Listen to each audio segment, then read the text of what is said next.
First, a happy new year to you all, and may this be the year where we touch that inner spirit or core of our creativity and give fearless and exuberant expression to it.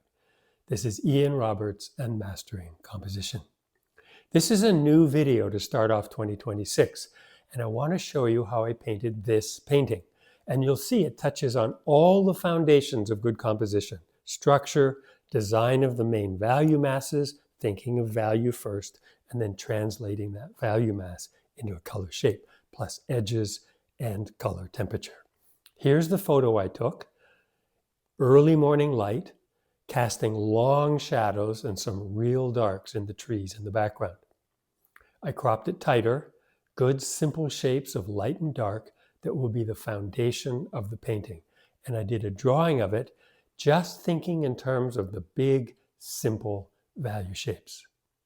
Now I'm always thinking in terms of structure, and here we've got a great horizontal, the vertical up to here, and I'm going to bring us right into here. But you'll see when I draw it how I again change it. Now when I drew it, you can see the same structure here, right, leading it into here. But look at the way I've got the most detail in terms of strong contrast and small shapes against these much larger shapes out here. So I've got this big simple area leading to the more complex area there. That's what I'm thinking about before I begin to paint. When I came to paint it, I gridded the photograph and the canvas to make sure I got the proportions of all these things accurately. But also you'll see I just extend the whole image out this side so that these shapes, these big simple shapes, are exaggerated in terms of size compared to the center of interest. So here's how I painted it. Now right off you might say, hey Ian, what's with this lemon yellow sky? But when you think of it, as you get closer to the horizon, the color of the sky gets warmer. You can see that almost any time of day. And obviously when you've got a sunset, it's almost orange. So in the early morning, I'm making that just a pale lemon yellow. Now here's the first big, contrasting with that, the first big graphic value mass. And that whole mass of trees at the back. And I'm just using essentially a black, I mean it's phthalo green and alizarin just leaning a bit to the green side, but functionally it's pretty much just a black. And then I mix some chrome oxide green with it along the top edge so that that top edge doesn't hold too much attention, and it kind of pulls it towards a green. And you can see here, I've added a little bit of chrome oxide green, and you can now see an actual green in that dark. And so I'm sort of modulating all those shapes in the background just with those two values. And there I'm putting a little yellow ochre in it for that tree that's just in there, now starting to get to be midground, adding a little bit more information for that tree over there. So those are all sort of the trees back in the background. And now I'm coming to the midground, and you can see that I've added a little, see it's a little bit more intense a green. It's got a little bit of phthalo green in it that's just a touch, just pulling it forward from the background. And then I'll put a little bit of dark underneath it just so that it sits there tight and feels tight against the ground, you know, so it's rooted in the ground.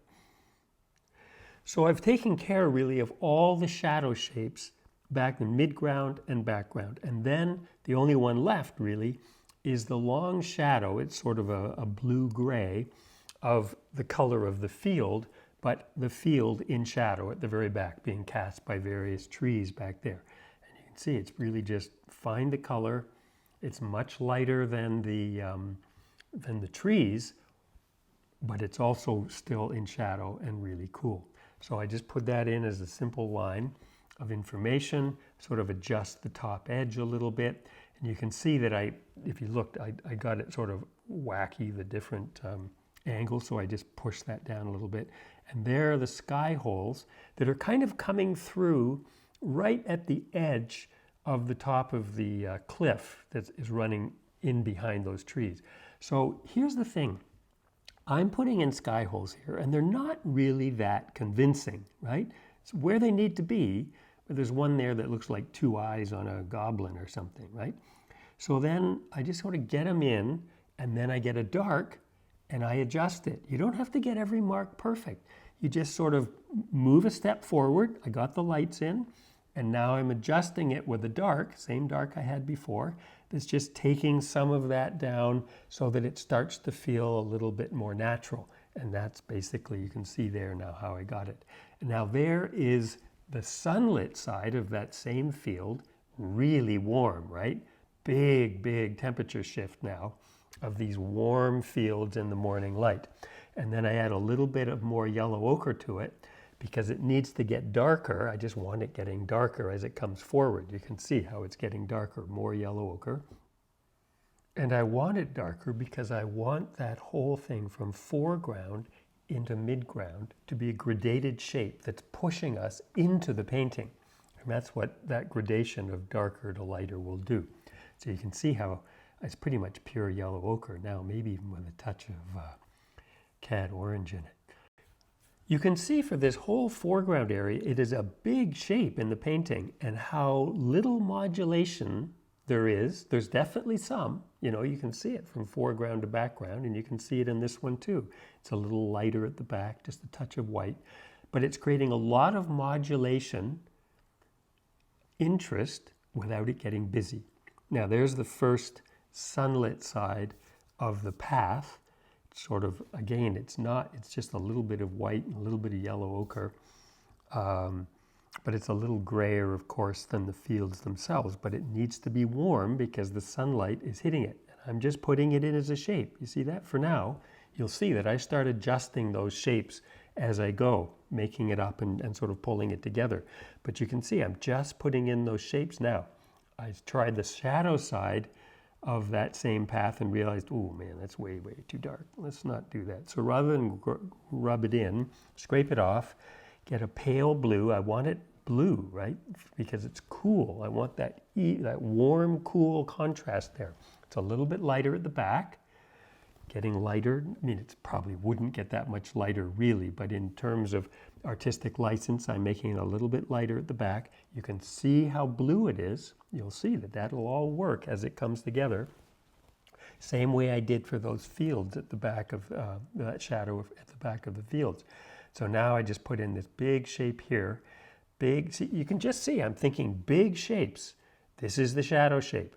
I'll be adjusting it as I go, but just shape by shape by shape. Those shapes are the painting. And I'm just putting them in and getting them down first so that I'm kind of seeing the big relationships.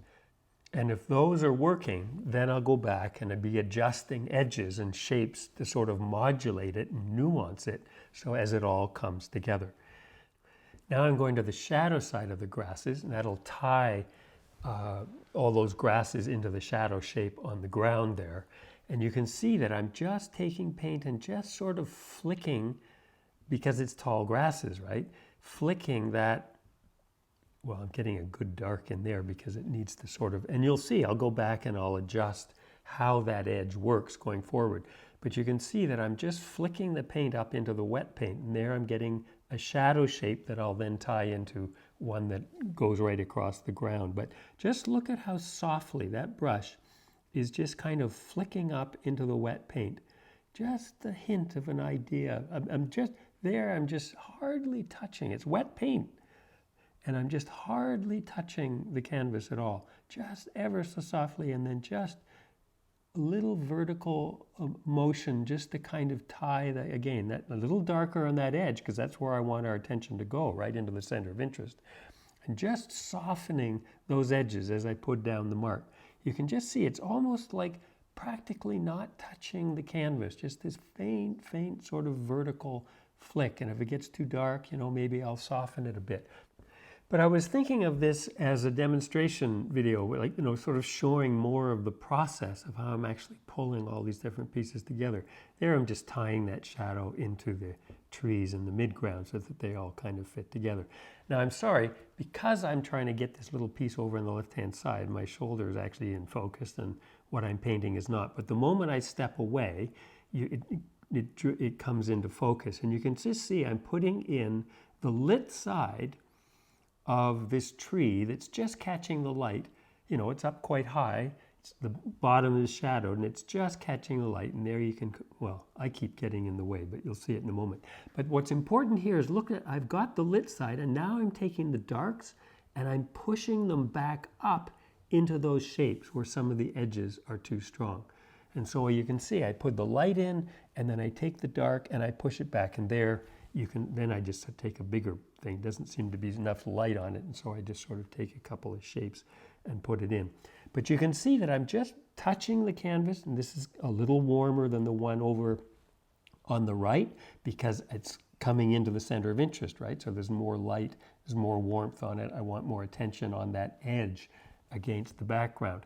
And then I'm putting in the shadow shape of the same thing so that we're getting that nuanced sort of sense of a form there. But you can see I'm just putting in paint. It's what I always call paint it and leave it, really. It doesn't mean you put it and you can't ever touch it. It's just that I keep adding paint. I keep adding paint, you know, and I'll feather an edge if it's too hard. But now we're getting into the center of interest itself.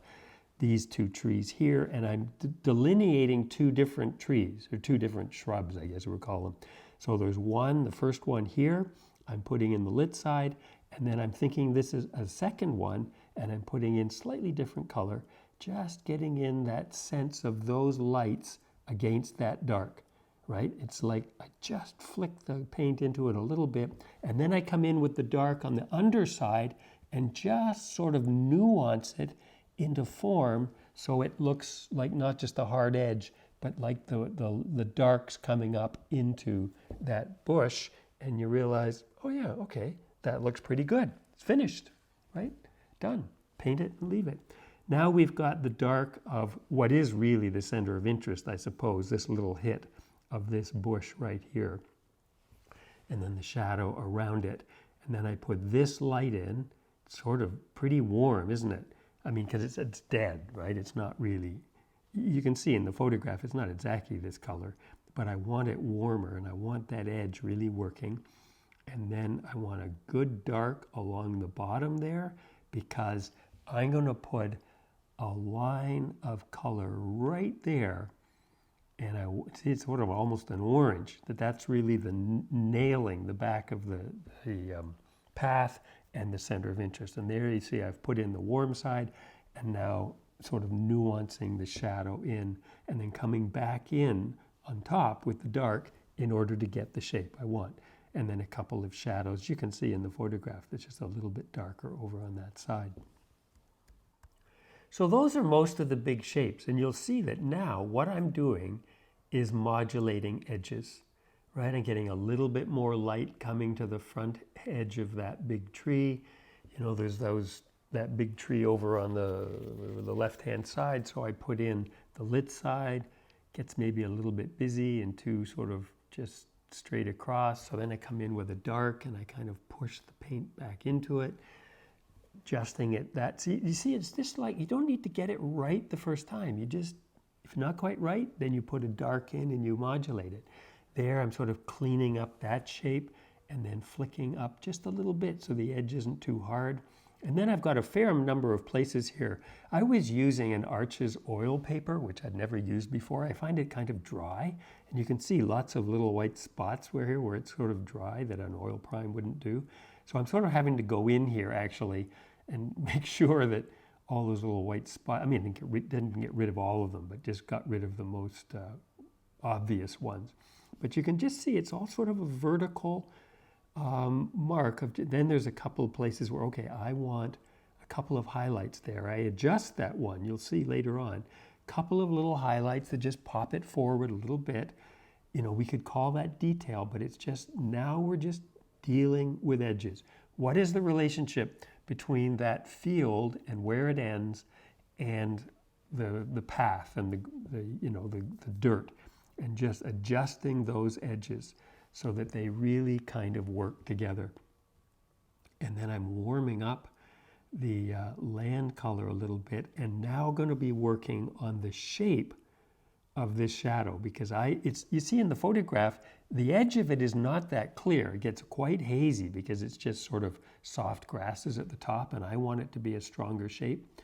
So I have this shape that's running right across, maybe from a tree perhaps, right across that field on the right, and so I wanted a nice strong shadow running up to it, so it was all one thing. And then you can see getting little bits of information back there that delineate the top edge against the shadow to say, oh, I see, it's complicated.